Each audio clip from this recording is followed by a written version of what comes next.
85mm f1.4 Viltrox Pro version versus G Master Mark II. Let's have a look. What's good, guys? My name is Oleg Nikitin, you're watching No Limits On channel, and this is the first Viltrox Pro Series lens for full-frame cameras. And here is the 27mm f1.2 for crop sensor cameras, and this is by far my favorite lens for APS-C cameras. And I do adore the Pro lineup. And now, guys, let's play a little game. Here are three lenses for $350, $2,000, and $600. And will you be able to tell the difference between those three? Let's take a closer look. And I have to mention that I shot everything with Sony A7IV in photo mode at 33 megapixels. Here are three images. You can pause the video to take a closer look. You can have a look at those at a bigger screen, and we'll have the same lenses on the same letters. So I won't change the A, B, and C. It'll be always the same lens. Here is my portrait as a first image. Here is my full height portrait as a second image, and you can pause the video to double check and make sure that you pick the right lens as you think. And then we have this little bush, so you can take a look at the bokeh quality, the separation, the sharpness, etc. And then I have 400% scale magnification, so here you can definitely tell the difference in the resolution. And guys, you can let me know down in the description below, before I reveal the results, which lens you think is which. And now let's see the results. Here we have the Viltrox at letter A, GM on letter B, and Yongnuo at letter C. Was the difference in image quality, bokeh, sharpness, color as big as the difference in prices?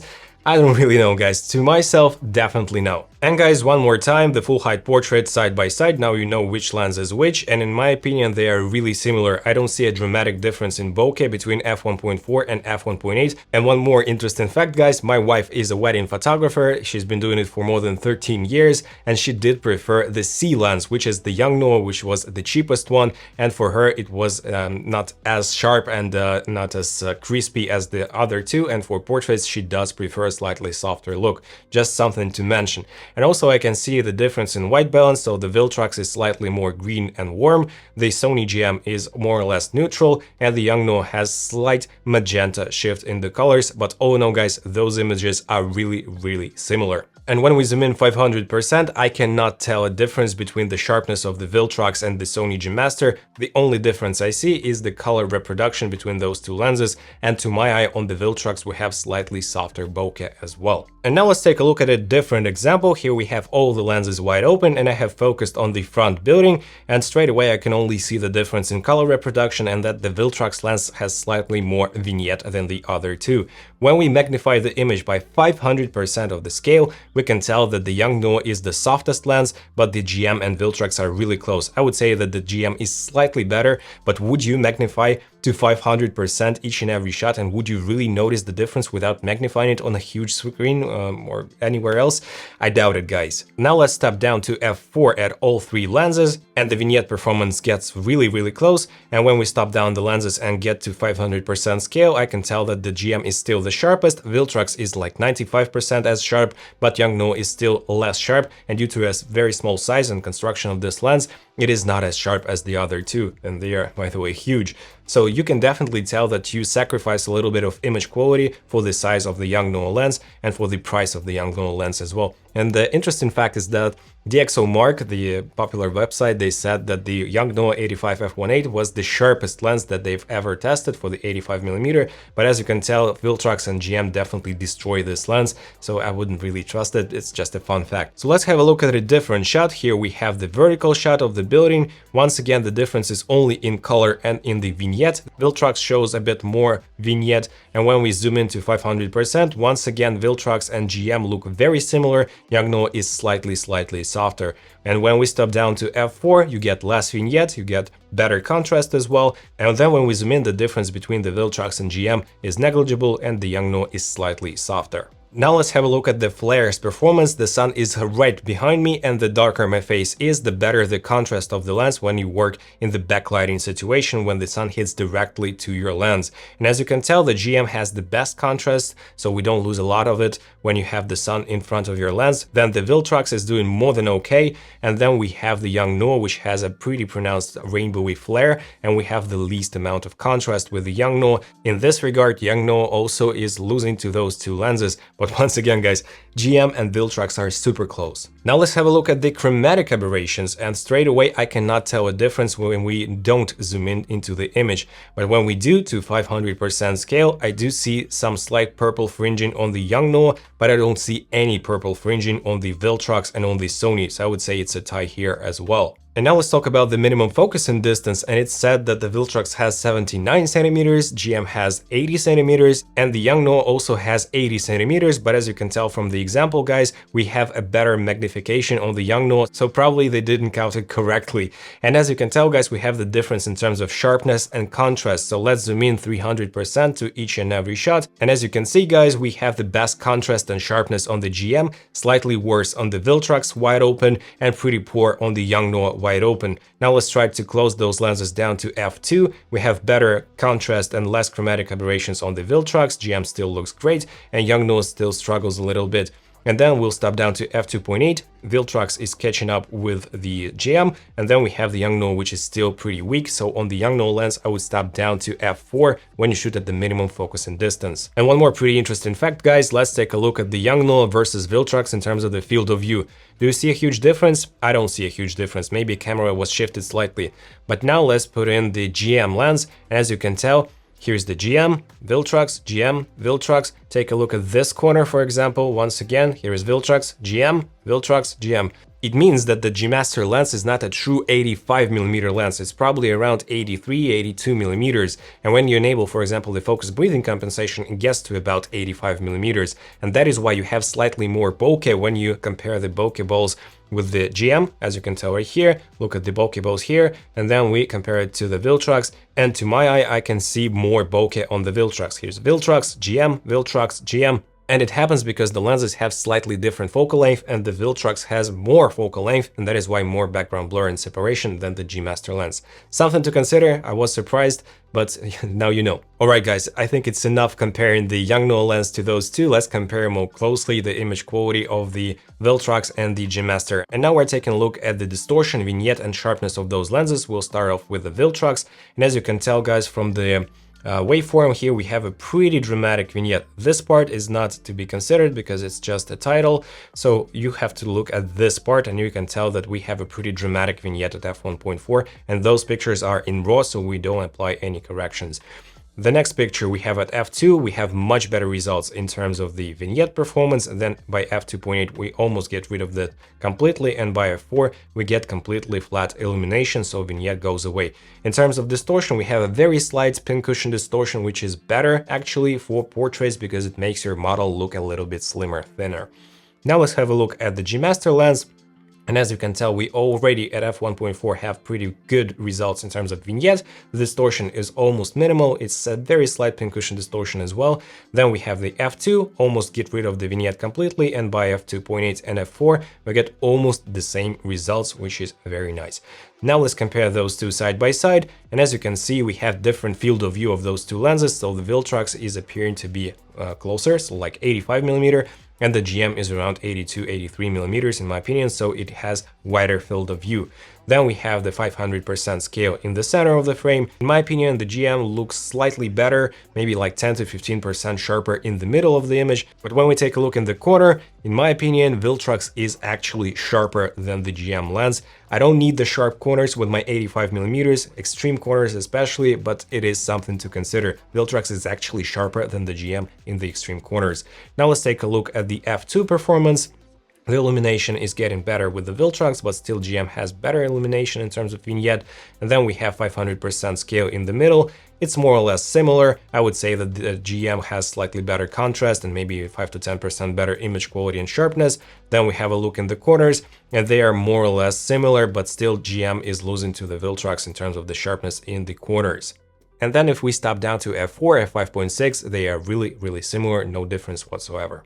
And now let's take a look at the bokeh quality. Since the Viltrox is appearing to be a bit closer, we have more bokeh, and the bokeh balls themselves are a little bit smoother, so I can see the individual bokeh balls better on the Sony GM lens, which is not my preference, and I would say that the Viltrox does appear to be a bit smoother in terms of bokeh.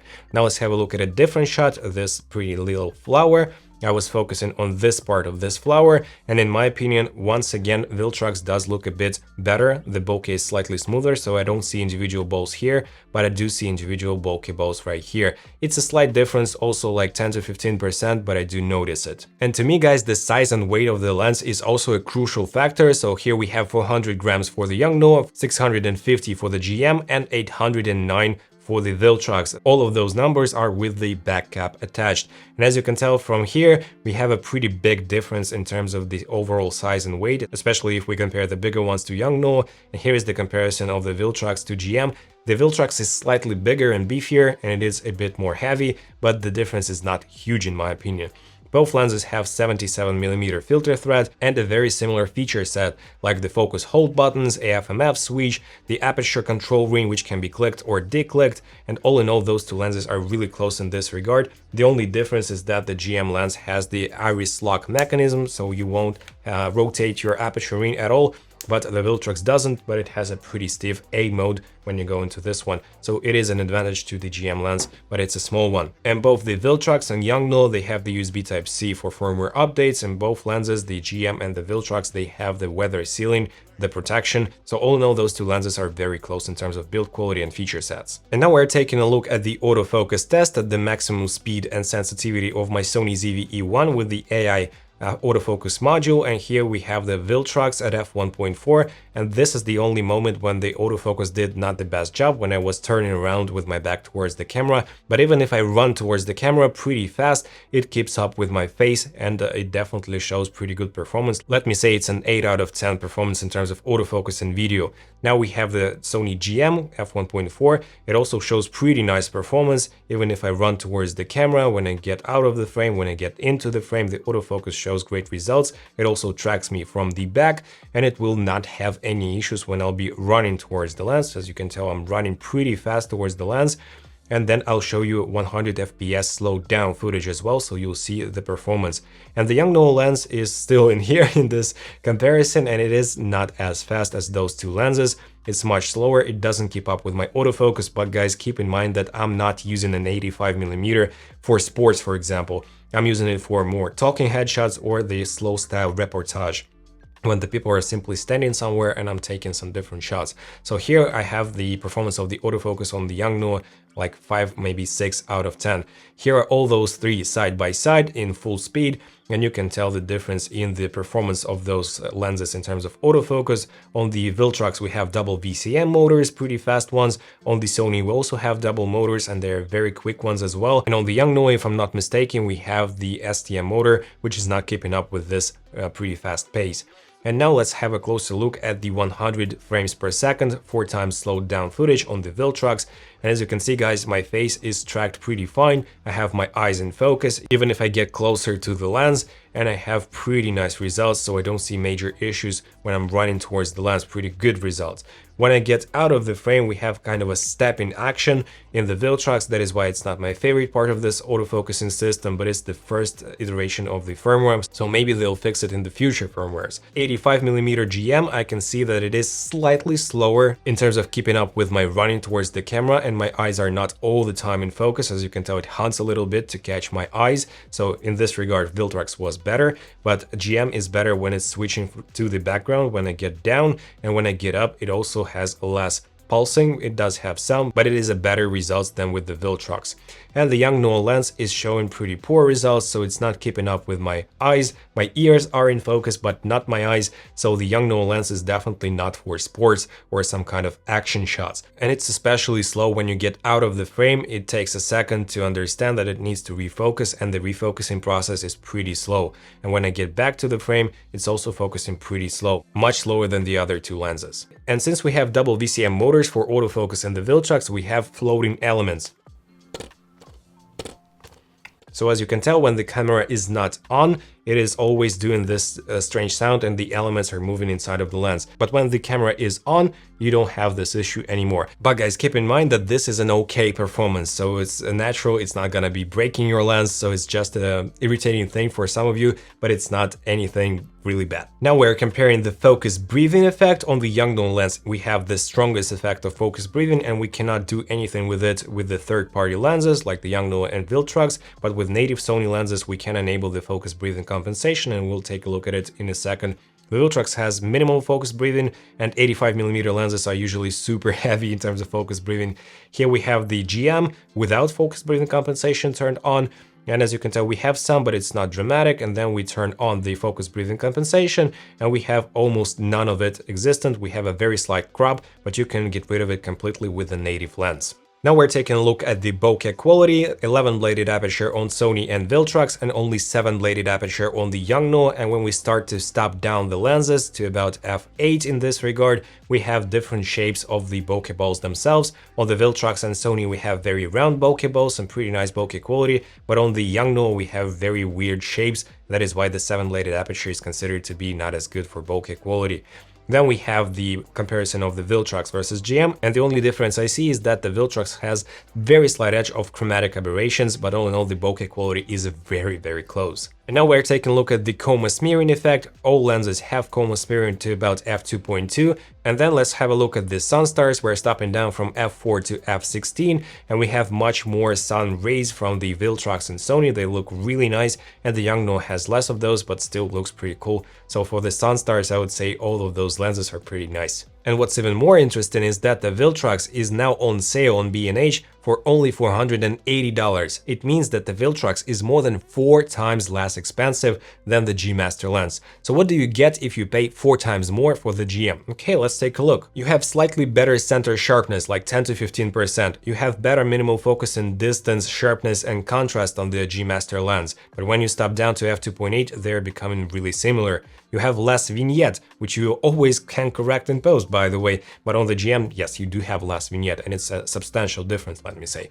Then you have the maximum capacity of your faster camera, like the Sony A1. You can shoot like 30 frames per second with a GM, but you can only shoot to about 15 frames per second with the Viltrox lens or any other third-party lens. It's a restriction of the Sony system. But guys, answer this question: how often do you use an 85mm f1.4 lens in more than 15 frames per second? Even for portraits, it doesn't make any sense, at least to me. You can also enable the focus breathing compensation for video. Yes, it's a cool feature, but I don't think that on the Viltrox it'll be a huge problem for videographers. The color of the Viltrox lens is slightly warmer and greener, and it doesn't match as precisely with other Sony lenses, and for some people it can be a game changer factor, but in my opinion you can make like 2 clicks and make them look really similar to each other, so it's not a deal breaker, at least for me. G Master lens holds the backlighting a bit better and has slightly more contrast. It also has the iris lock mechanism, whereas Viltrox doesn't. We also have a better pouch with the G Master lens than compared to Viltrox. And the most important difference between the GM and Viltrox, at least in my opinion, is the size and weight.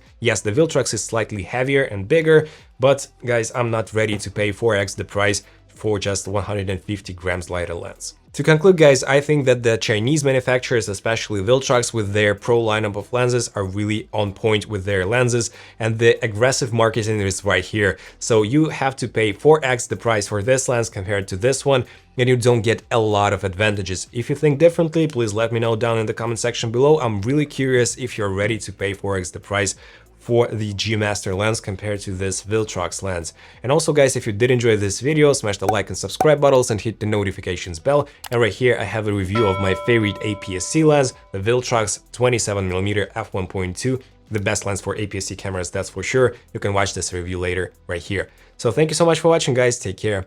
Bye.